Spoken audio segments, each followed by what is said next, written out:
আমি ইঞ্জিনিয়ার রহমতুল্লাহ আপনাদের সবাইকে স্বাগতম জানাচ্ছি।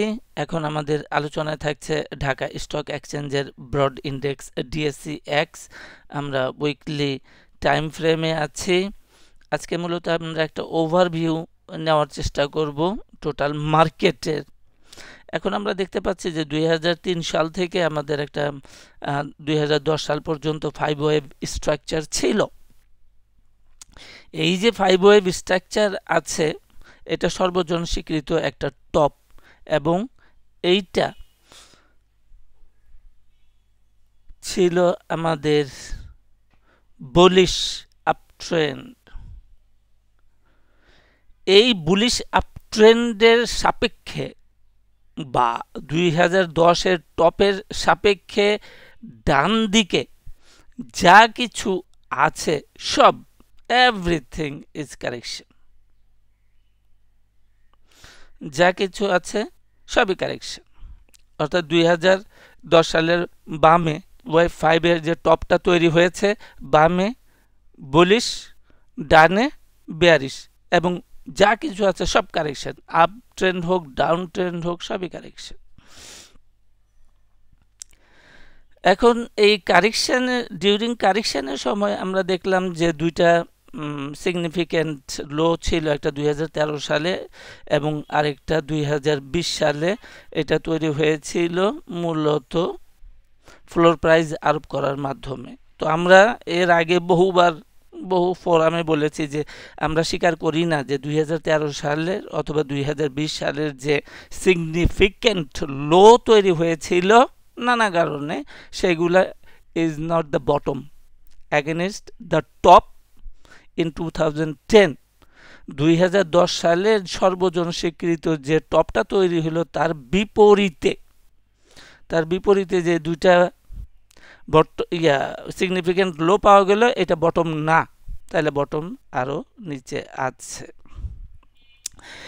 তো ফ্লোর প্রাইস আরোপ করার পূর্বে আমরা জোর দিয়েই বলেছি যে আমাদের বটম কোথায়? বটম হচ্ছে at the region of wave 4। Wave 4 এর যে এলাকাটা আছে, যে রেঞ্জটা আছে, এইটাই হচ্ছে সাপোর্ট। 2020 সালে ফ্লোর প্রাইস আরোপ করার আগ পর্যন্ত আমরা তাই বলেছি।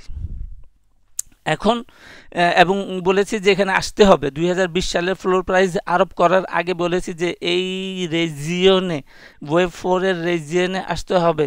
দেয়ার is a magnet for support at wave 4 position. যখন ফ্লোর প্রাইস আরোপ করা হলো এই 2020 সাল থেকে 24 সাল পর্যন্ত স্টকগুলোর প্রাইস একই লেভেলে ছিল। একই লেভেলে থাকার ফলে একটা কারেকশন হয়ে গেছে। ধরেন 4 বছর আগে আপনার কাছে 500 টাকার একটা নোট ছিল, সেটা আপনি রেখে দিয়েছেন। আজকে বের করলেন, সেটাও 500 টাকা। আপনি বাজারে গেলেন, 2004 সালে 500 টাকা দিয়ে যে পরিমাণ চাল, ডাল এবং তেল পাওয়া যেত, আজকের বাজারে কিন্তু সেই পরিমাণ চাল, ডাল এবং তেল আপনি পাবেন না। এতে করে হয়েছে কি, ওই 500 টাকার নোটের এই 4 বছরে একটা কারেকশন হয়ে গেছে। এটাকে বলে টাইম ভ্যালু অফ মানি।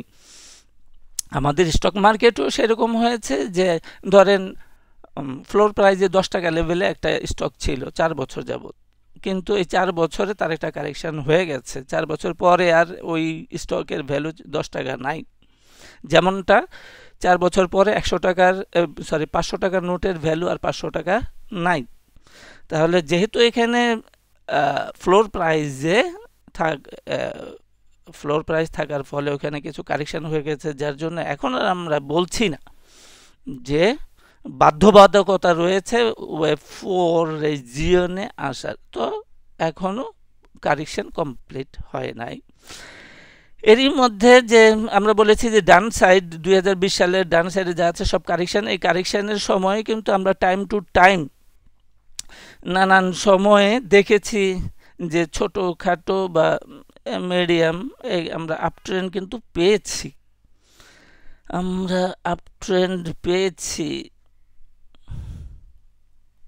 আমরা নানা সময়ে আপট্রেন্ড পেয়েছি।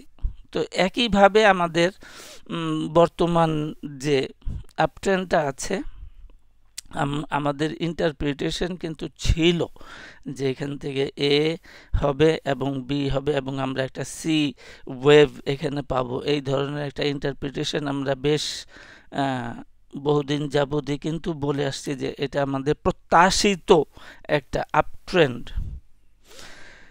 তো এবং আমরা ইভেন আরও বলেছি যে আমরা এতক্ষণ উইকলি টাইম ফ্রেমে ছিলাম, এখন আমরা ডেইলি টাইম ফ্রেমে চলে আসলাম এবং গত সপ্তাহ পর্যন্ত আমরা বলেছি যে এখানে ওয়েভ 2 এর একটা এলাকা আছে, রিজিয়ন আছে এবং এইটাই হচ্ছে আমাদের একটা শক্তিশালী, এও বলেছে এটা শক্তিশালী সাপোর্ট। এই পর্যন্ত আমরা মোটামুটিভাবে ওভারঅল মার্কেটের একটা ধারণা পোষণ করেছি বা করেছিলাম। যখন কাছাকাছি এই সাপোর্ট ওয়েভ 2 এর সাপোর্টে যখন কাছাকাছি ডিএসই এক্স ইন্ডেক্সটা চলে আসলো, এই সময়ে কিছু নাটকীয় পরিবর্তন ঘটেছে। এর মধ্যে অনেকগুলো আছে, উল্লেখযোগ্য হচ্ছে 5 ব্যাংকের মার্জার, শেয়ারধারীরা কোনো টাকা পাবে না, তাদের শেয়ারের মূল্য শূন্য বিবেচনা হচ্ছে এবং মার্জিন ঋণের নীতিমালার ফলে ফোর্স সেল এর সম্ভাবনা সৃষ্টি হয়েছে। এজ এ রেজাল্ট একটা নতুন সেল প্রেসার সৃষ্টি হয়েছে এবং গুরুত্বপূর্ণ বিষয় হলো যে আমাদের এই মার্কেটে 400 কোটি টাকা টার্নওভার বাজারে এই সেল প্রেসার ধারণ করতে পারবে না। এই টার্নওভার দিয়ে এই নতুন যে এডিশনাল অতিরিক্ত সেল প্রেসার তৈরি হইল, এইটাকে এই বাজার ধারণ করতে পারবে না বলেই আমাদের কাছে প্রতীয়মান হচ্ছে। সো আমাদের ইন্টারপ্রিটেশন হইল যে এই যত শক্তিশালী হোক ওভারঅল মার্কেটকে এই সাপোর্ট দিতে পারবে না বা কার্যকরী নাও হইতে পারে।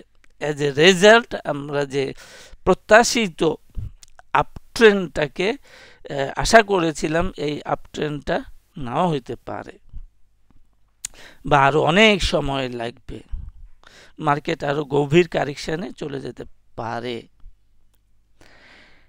এখন আমাদের ডাবল বটম, এখন এই যেটা আমাদের প্রত্যাশিত আপট্রেন্ডটা, বুলিশ আপট্রেন্ডটা পাবো কি না সেটা নির্ভর করতেছে। অ্যাকচুয়ালি এই সাপোর্টে তো করেই না, সর্বশেষ সুযোগ হইল ডাবল বটম। এখানে যে ডাবল বটম আছে, এই ডাবল বটম পর্যন্ত আমরা ওয়েট করতে পারি, ওয়েট না অবজারভেশন করতে পারি। এই ডাবল বটমটা অ্যাপ্রক্সিমেটলি হচ্ছে 4590 বা আমরা সাধারণত বলি 4600 সংক্ষেপে। এই 4600 নিচে ক্লোজিং বেসিসে মার্কেট ইন্ডেক্স চলে আসলে আমাদের প্রত্যাশিত আপট্রেন্ডটা আর আমরা খুঁজে পাবো না বা অনেক সময় লাগবে। এই হইল অবস্থা। তো আমাদের ওভারঅল যেটা ইন্টারপ্রিটেশন দিলাম, আমরা ওভারঅল যে ইন্টারপ্রিটেশনটা দিলাম এটা হলো বিয়ারিশ ইন্টারপ্রিটেশন এই সপ্তাহে, আগামী সপ্তাহের জন্য। এখন আমাদের এই ইন্টারপ্রিটেশনটা ইনভ্যালিড হয়ে যাবে যখন আমাদের এই কি নতুন কি রেজিস্ট্যান্স আমরা বলছি তৈরি করলাম। কি রেজিস্ট্যান্সটা হচ্ছে 4897 আছে। এই 4897 এর উপরে ক্লোজ করতে পারলে আমাদের বেয়ারিশ ইন্টারপ্রিটেশন সম্পূর্ণরূপে বাতিল হয়ে যাবে। আর একটা ইস্যু আমাদের কাছে এসেছে, সেটা হলো যে অন্যান্য যে ডিএসসি এক্স এর ইন্ডেক্স আছে, যেমন ডিএসসি 30, আমরা একটু নজর বুলাই যে ডিএসসি 30, তাহলে আমরা এই চার্টে মোটা দাগের ব্লু কালারের যে চার্ট দেখছি, এটা ক্লোজিং প্রাইস দিয়ে করা ডিএসসি এক্স এবং কালো কালি দিয়ে ডিএসসি 30। এখন ডিএসসি 30 এবং ডিএসসি এক্স এর যে চলাচল আপ ডাউন একই রকম, হুবহু একই রকম। এখানে বটম,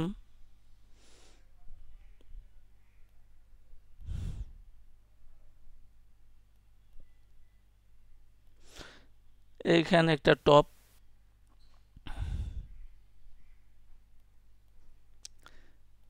এখানে টপ, দেন একটা সুইং এখানে, এক্স্যাক্টলি একই রকম দেখা যাচ্ছে। এখানে একটা সুইং, লাস্ট সুইং এবং পড়ছে। সো ডিএসসি এক্স এবং ডিএসসি 30-র মধ্যে কোনো পার্থক্য খুঁজে পাওয়া গেল না।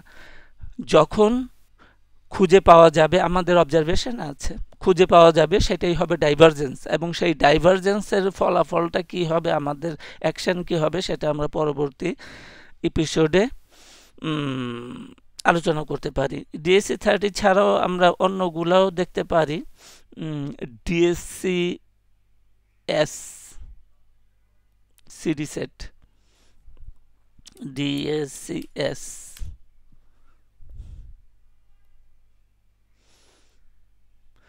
তো এটাও দেখা যাচ্ছে যে একই রকম। সুতরাং ডিএসসি 30, ডিএসসি এস এবং সিডি সেট, সিডি সেট, এগুলা হুবহু ডিএসসি এক্সের মতোই, নাথিং ডিফারেন্স, কোনো কিছু অন্যগুলা ডিএসসির বাছাই করা ডিএসসি 30 শরিয়া ভিত্তিক যে শেয়ারগুলা ছিল তাদের ইন্ডেক্স এবং ডিএসসি ব্রড ইন্ডেক্স বা জেনারেল ইন্ডেক্সের সাথে কোনো পার্থক্য খুঁজে পাওয়া গেল না। সুতরাং আলাদা করে কোনো কিছু বলার নাই। এই ডিএসসি এক্স যেমন বেয়ারিশ ইন্টারপ্রিটেশন আমাদের আছে, অন্য ইন্ডেক্সগুলোরও ইন্টারপ্রিটেশন একই থাকলো। এবং আমাদের ইনভ্যালিডেশনটা আরেকবার আমরা দেখি, এটা গুরুত্বপূর্ণ কাজ করবে। আশা করছি আগামী সপ্তাহে আমরা বুঝে যাব আমাদের কি রেজিস্ট্যান্স বা ইনভ্যালিডেশন হলো 4897। তো আজকে এই পর্যন্তই। সহযোগিতা করার জন্য, সাথে থাকার জন্য সবাইকে অনেক অনেক ধন্যবাদ।